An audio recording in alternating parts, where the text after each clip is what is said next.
Hi golden viewers, అందరూ ఎలా ఉన్నారు? బాగున్నారా? మస్తు దగ్గుతోటి బాధపడేటోళ్ళకు ఒక కొత్త రెసిపీ అయితే తీసుకొచ్చిన.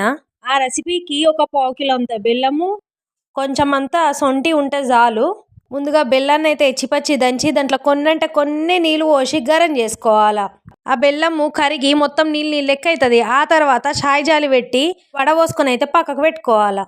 మళ్ళీ ఆ బెల్లం పాకాన్ని అదే గిన్నెలకు వేసుకొని వేడి చేసుకుంటూ ఉండాలా.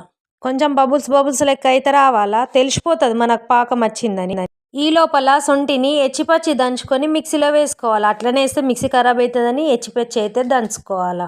చూస్తున్నారు కదా, ఇంత అయితే సరిపోతుంది. ఇది దంచుకొని మిక్సీలో వేసుకొని సన్నగా మిక్సీ అయితే పౌడర్ అయితే పట్టేసుకున్నా. ఇట్లా అయినాక ఈ బెల్లం పాకంలా వేసుకుంటా మెల్లగా కలుపుకోవాలా. ఇదంతా సన్నం మంట మీద సన్నం సెగతోటే చేసుకోవాలా. ఇక బెల్లం పాకం అయితే వచ్చినాక ఈ మిక్సీలో ఉన్న పౌడర్ అంతా వేసుకుంటా మెల్లగా కలిపేసుకోవాలా. ఏం లేదు, జల్ది అయిపోతుంది, చిటుక్కున అయిపోతుంది. చూస్తున్నారు కదా, ఇది మొత్తం దగ్గర పడేదాకా గిట్లా కలిపి బంద్ చేసుకుంటే అయిపోతుంది. కాకపోతే బాగా వేడివేడిగా ఉంటుంది, ఏడ కాలకుండా అయితే కలుపుకొర్రి. అప్పుడు జర పొక్కులు రాకుండా ఉంటుంది, లేకపోతే మస్తు పొక్కులు వస్తాయి దానికి. ఒక గిన్నెకి నెయ్యి రాసుకొని బెల్లం సొంటి మిశ్రమం, అదేనండి అల్లం రబ్బా అంటారు.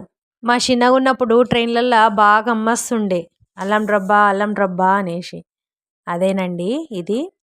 దీంతో ఎంత దగ్గు ఉన్నా, భరించలేని దగ్గు ఉన్నా కానీ పోతుంది. ఇట్లనే వేడిగా ఉన్నప్పుడే కట్ చేసేసుకోవాలా. కట్ చేసుకొని పక్కకు పెట్టుకున్నారనుకోండి, మీకు ఒక హాఫ్ అన్ అవర్కి చిన్న చిన్న ముక్కలు తిన్నారనుకో, వారం రోజుల నుంచి వేధిస్తున్న దగ్గు అయితే జల్దీ తగ్గిపోతుంది. ఒక్కసారి ట్రై చేసి చూడుర్రి. దగ్గుకైతే మందు రెడీ అయిపోయింది. Like, share, subscribe.